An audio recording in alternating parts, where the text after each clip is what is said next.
बड़ा सुकोमल है। आज अपने लाला के लिए अपने हाथों से दही बिलोंगी और अपने हाथों से माखन को खिलाऊंगी।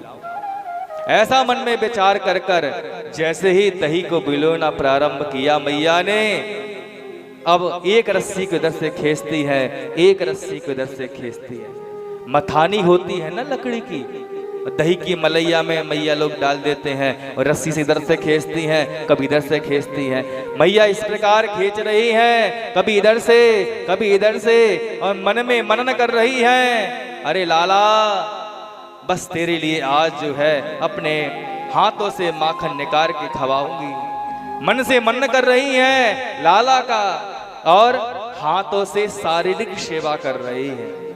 कर्म क्या कर रही हैं? लाला के लिए माखन निकालने का मन से मनन कर रही हैं और हाथों से कर्म कर रही हैं और मुख से क्या कर रही हैं? बारंबार कभी कभी लाला के लिए जो है सुंदर सुंदर लोरियां सुना देती। लाला तू सोवत रह, मैं तेरी लोरियां सुनाते रहूंगी, बस माखन निकाल लूं, बस तेरे अपने आज हाथों से सवेरे सवेरे माखन खवाऊंगी। मनसा वाचा कर्मणा, ये भक्ति के तीन ही तो रूप बताए गए हैं। जो मन कर्म वचन से परमात्मा को मनाता है तो भगवान प्रसन्न ही हो जाते हैं। मैया के बालों में जूड़े में लगे हुए थे पुष्प, उन पुष्पों ने मन में विचार किया ये तो जगत की माता है, जगदीश्वर की माता है और उनके जूड़े में मैं लगी रहूं। ऐसे पुष्प जो है मन में गिलानी महसूस करने लगे। मैया जो है दही बिलो रही है और पुष्प जो है वो धीरे धीरे धीरे धीरे मैया के चरणों में समर्पित हो रहे हैं।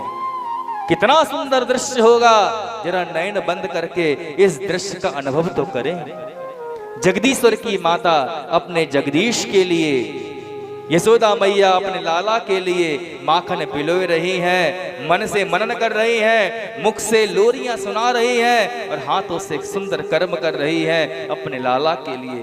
मानो मनसा वाचा भक्ति कर रही हैं अपने लाला को प्रसन्न करने के लिए। और माता यशोदा के चरणों में बार बार जो फूल हैं वो धीरे धीरे कर कर चरणों में समर्पित हो रहे हैं। ऐसी माता के चरणों में तो हमें पड़ा रहना ही सौभाग्य का लक्षण है। सौभाग्य है हमारा कि ऐसी माता के चरणों में हम जो हैं समर्पित हो रहे हैं। मैया भक्ति कर रही हैं तीनों प्रकार की, तो लाला भला कैसे सो सकते थे?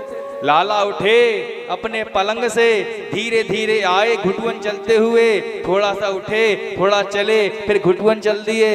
मैया के पास में आकर खड़े हो गए और मैया की साड़ी को पकड़कर खींचा, धीरे धीरे साड़ी को खींचा। जरा सुंदर दृश्य को अपनी आंखों से अपने नयन को बंद कर कर देखे तो सही। मैया बड़े भाव से दही बिलो रही हैं और लाला जो हैं बड़े प्रेम से आए, मैया के पीछे से साड़ी को खींचा। मैया मैया मैया मैया मोहे भूख लागी है। मैया ने चुपके से पीछे मुड़कर देखा तो कन्हैया को अपने पीछे देखा। लाला तू उठ गयो? रस्सी को छोड़ दिया, लाला के सिर पर हाथ फेरा, जरा थोड़ो आराम कर ले, दही बिलोन वारी हो मैं, बस माखन थोड़ी देर और हो जाए, बस माखन तुझे ताजो ताजो खवाऊंगी यार। लेकिन लाला जो हैं वो जिद्दी है, साड़ी को नहीं छोड़ा। मैया मैया मोको अबई चाहिए माखन, मोको अबई चाहिए माखन और मैं माखन खाऊंगी। मैया ने कहा लाला थोड़ी देर, लेकिन कन्हैया कहाँ रुकन वारे हैं। मैया के साड़ी को नहीं छोड़ा, अपितु मैया को ही रस्सी को छोड़ना पड़ा और आंगन में आए के अपने लाला को गोद में लिटाए लियो, अपने वक्ष स्थलन के लिए लाला के मुख में दे दियो। एक हाथ से सिर को सहला रही हैं और दुग्ध पान करा रही हैं। लाला जो है दुग्ध पान करते हैं, दोनों छोटे छोटे पैरों को गोद में लेटे लेटे हिलाते हैं। मैया मैया हंसते हैं, फिर दूध पीते हैं, फिर हंसते हैं, दूध पीते हैं। मैया जो है बड़े प्रेम से निहार रही हैं अपने लाला के लिए और अपने हाथों से सिर को सहला रही हैं लाला के। कन्हैया ने दूध पिया, बीच में हंसे, जब हंसे तो यशोदा मैया कहाँ लगी। लाला तो को भूख लगी है ना, पहले दूध पी ले बाद में हंसिए। मैया मैया मैं तुमसे एक बात पूछूं? यशोदा मैया ने कही, बोल लाला, कहा बात पूछना चाहे है, पहले दूध तो पी ले। यशोदा मैया से पूछी, अरे ये मैया मैया मोको जे बताओ कि तुमको दूध प्यारो है या पूत प्यारो है।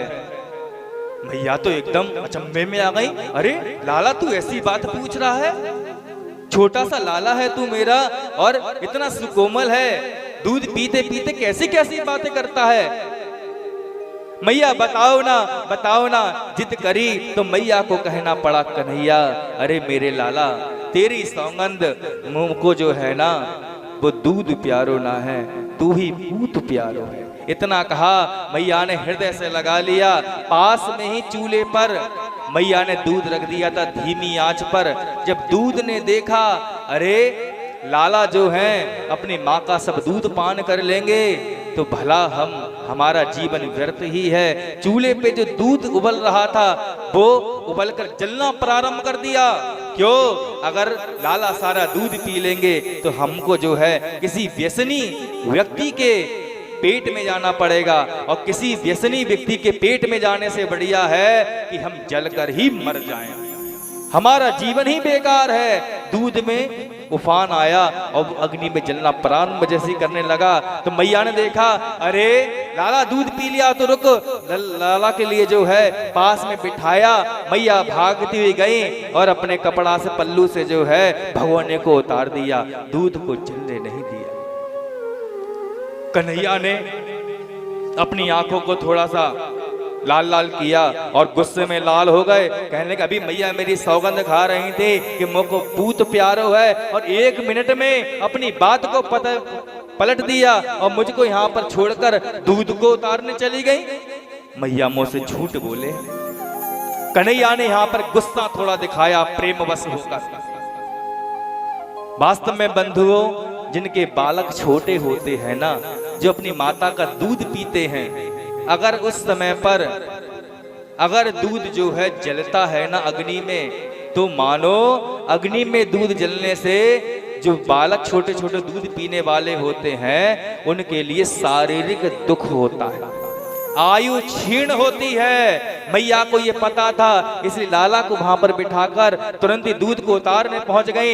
लेकिन कन्हैया जो है वो नाराज हो गए, गुस्से में आ गए और चटनी पीसने वाला जो बटना होता है ना, उस बटना को लिया जिसमें दही भिगोई रही थी, उस मटकी में बटने को मारा, वो मटकी को धाम सीना फोड़ दिया। आगे पहुंचे, एक कक्ष में कमरा में निरी सारी मटकियां रखी। बटना लियो, आज मैं दूध रखूंगा ना दही रखूंगा। मुझसे मैया ने झूठ बोला कैसे? मेरी सौगंध खाकर दूध को उतारने चली गई। उस कमरे के अंदर जितनी मटकियां थी सब मटकियों को भोर दिया और चारों तरफ दूध ही दूध, दही ही दही, और बीच में जाके कन्हैया जो हैं वो खड़े हैं। ऐसा मालूम पड़ रहा है परीक्षित कि भगवान क्षीर सागर में खड़े हैं। ऐसा प्रतीत होता है परीक्षित कि भगवान जो है ना क्षीर सागर में खड़े हैं, और वो क्षीर सागर कहाँ है? वो नंद महल में। ऐसा लग रहा है पूरे कमरे में, पूरे कक्ष में